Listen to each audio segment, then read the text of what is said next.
This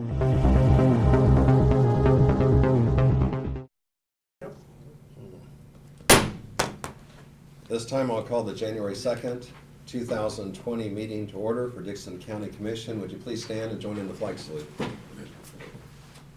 I pledge allegiance to the flag of the United States of America and to the republic for which it stands, one nation, under God, indivisible, with liberty and justice for all. On the agenda, we do need to add one item. This will be an executive session for 5 minutes, attorney-client privilege. And I would move we approve the agenda as amended. Second. We have the motion and second. Any other discussion? All in favor say aye. Aye. Opposed, motion carries. The consent agenda includes the minutes of December 26th meeting, the wire payment, which includes utilities, $9,072.33, added tax of $173.64. I move to accept the consent agenda. Second. We have the motion and the second to accept the consent agenda. Any other discussion? All in favor say aye. Aye. Opposed, motion carries. Craig, we'll start with you. Nothing. Okay. Ron? I have nothing. Okay. I'll just mention that earlier this morning, we had Representative Barker come in. We had Senator Hardy come in following Representative, and just to kind of give us an update on legislative issues, some of the things and their expectations for the year ahead. And you know, a lot of it is things are so subject to change, and there's so many things that could possibly come up that I think one of the takeaways is that we need to be communicative with them and visit with them, and we appreciated them coming in. Also, we have our new remounted ambulance that is here, and we took a look at that afterwards, and you know, state of the art, but I mean it addresses the medical needs. You know, one of the things I thought was interesting, John Holgren mentioned, this helps as far as recruitment, because people that work in the system like to know that you have the best up-to-date equipment available. But also, it was at quite a savings as far as the county is concerned, in that we remounted an existing ambulance, and probably should have 8 to 10 years life expectancy out of that, and you know, at a savings of maybe $96,000 of what a new one would cost. So we always want to be efficient with the dollars and yet provide the services at a high level. There are no petitions or proclamations. If there be any public comments, this would be the time that those could be made. Hearing none, we'll go ahead and move on to our report from Brad. Well, Happy New Year, everyone. It's 2020. It's hard to believe it's here already. A little update on the jail. We had our 2-week meeting on Monday.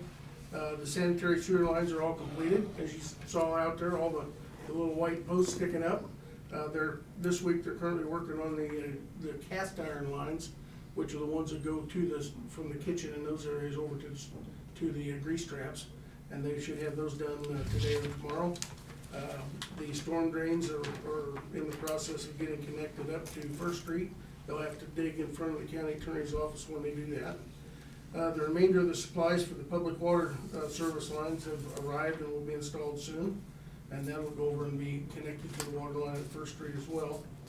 The concrete vendor, I have here that they were delayed slightly, although I see their machinery started showing up Tuesday. So they've been on site and are working. I was informed that MCM has agreed to match the low bid on concrete, which is good. The project's estimated to take about 15,000 yards of concrete, so that's a substantial amount of money.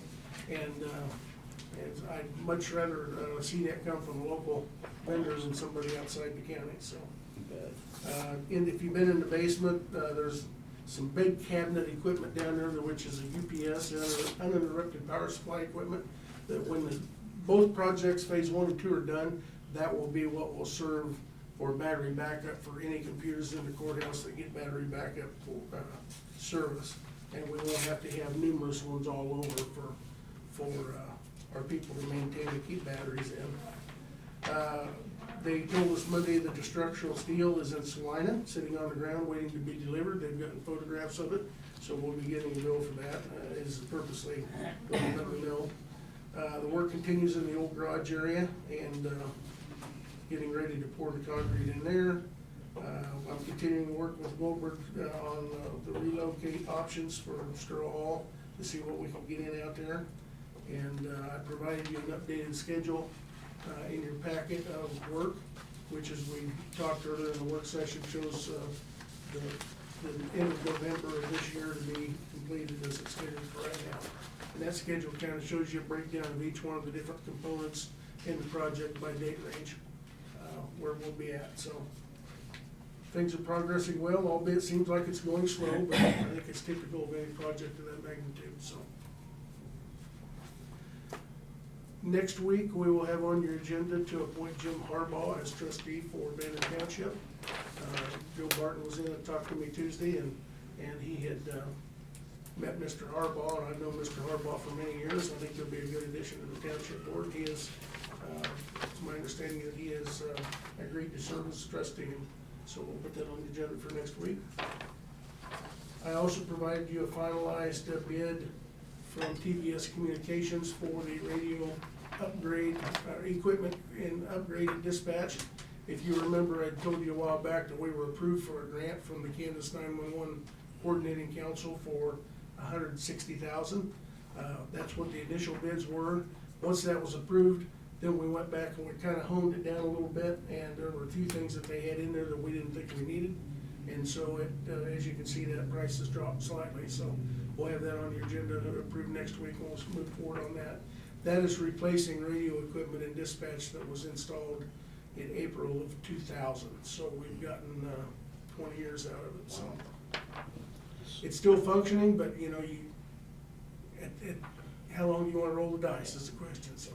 Now, this will have the extra station in there, that's, what that That's is? 3 stations, Okay, that's that's correct. what I thought I read here. Yeah, so read that will equip us monitors. with So- 3 station so if we- capability. Yeah. Just like we had with CAD, so we can actually, when the time comes, and I don't know when that time will be, Right. although I think it's gonna be sooner than later, that we have to equip dispatch with 3 Oh, I see. dispatchers. Yeah, geez, I just read 3 positions there. We'll be prepared for it, so. Okay. I also provided you a draft copy of the appointments, listing, the annual reappointments, for next week. And then I also gave you a copy of, this morning, I got K-Camp's 4-year loss reports, for your review. The one thing I noted on that is we had, knock on wood, and I hate to mention it, we haven't had a claim since June of last year. So that's unusual, but I really like it. So I know everybody's been working very hard. The Safety and Wellness Committee's been working very hard. Martin has instilled if you've been down there to his office and his shop, they've got a calendar now on the wall that shows the days since the last lost time accident. I mean, we're trying to really push the awareness of working safely, and I think it's starting to show. So knock on wood, I hope I don't jinx it by bringing it up, but it's looking good, so that's all I've got. So. Good news. Okay, yes, Doug? The tax sale is working its way through. We're to that stage now where some of the governmental entities such as IRS would be having additional time to answer. They have a 60-day answer time. And so I've communicated with Attorney General's office and IRS and the federal attorney office concerning their answers to the tax claim for those properties that have a security agreement with those properties. So we're working that through, and so hopefully by late February, early March, we'll be in the position to have the tax sale for 2019.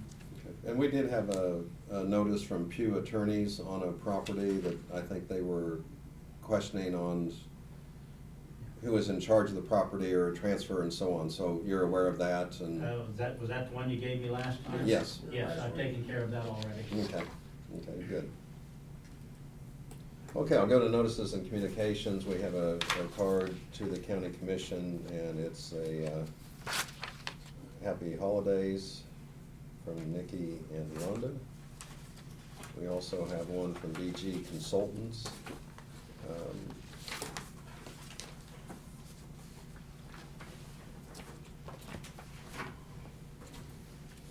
And it's in the form of a surveyor's certificate. So that's in your spare time if you don't want to read the dictionary or phone book. No, it's a very detailed, very interesting card. Okay, and then also, we had something from the Federal Emergency Management Agency, and I'll go ahead and turn that over to Brad. And it's just a notification regarding the Flood Homeland Security Federal Emergency Management Agency, and it's on the flood insurance rate map. And that's something that we, Yeah, we're down to the Wanna last, review. the last public notice on that. As I know Craig and Lynn have heard us talk about it. It's been going on for several years, the review of the floodplain maps for Dickinson County. And I know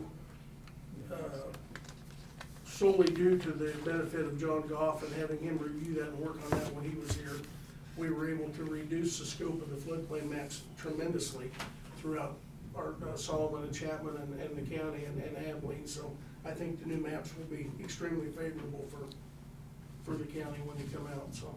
and that's helpful for people that are property owners that probably should not have to be in that flood area, plain area, but Yeah, it impacts their insurance rates. It does. They don't and have a choice. It basically, if they have a mortgage, does not require them to have flood insurance.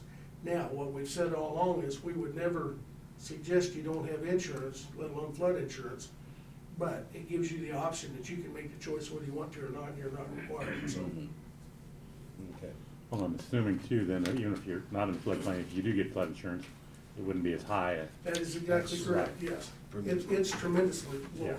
right. I found out actually personally, so. Yeah. Okay. We do not have any resolutions to consider.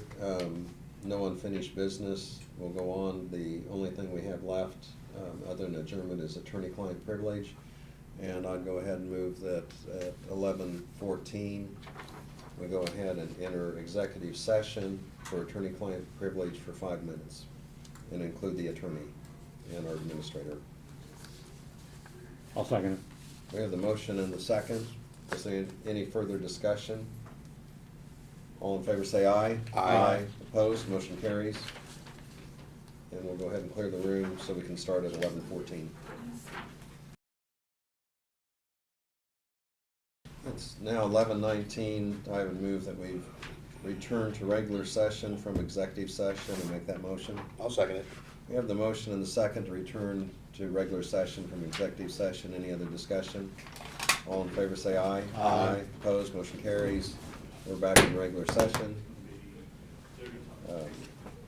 We did receive a report in regards to a class action lawsuit that we are considered part of with the pharmaceutical companies, and there is a settlement that is being offered that we would benefit from. Probably not a huge amount, but it would be something. And so our recommendation from legal counsel is that we approve the bankruptcy plan, that we could receive a payment from In-System Pharmaceuticals, which is a pharmaceutical company that's filed bankruptcy. I'll second it.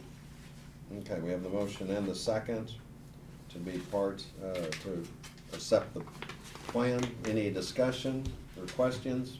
All in favor say aye. Aye. Opposed, motion carries. That's all we have. Is there a motion for adjournment? I'll make a motion to adjourn. Second it? We have the motion, the second to adjourn. Any other discussion? All in favor say aye. Aye. Opposed, motion carries. We're adjourned.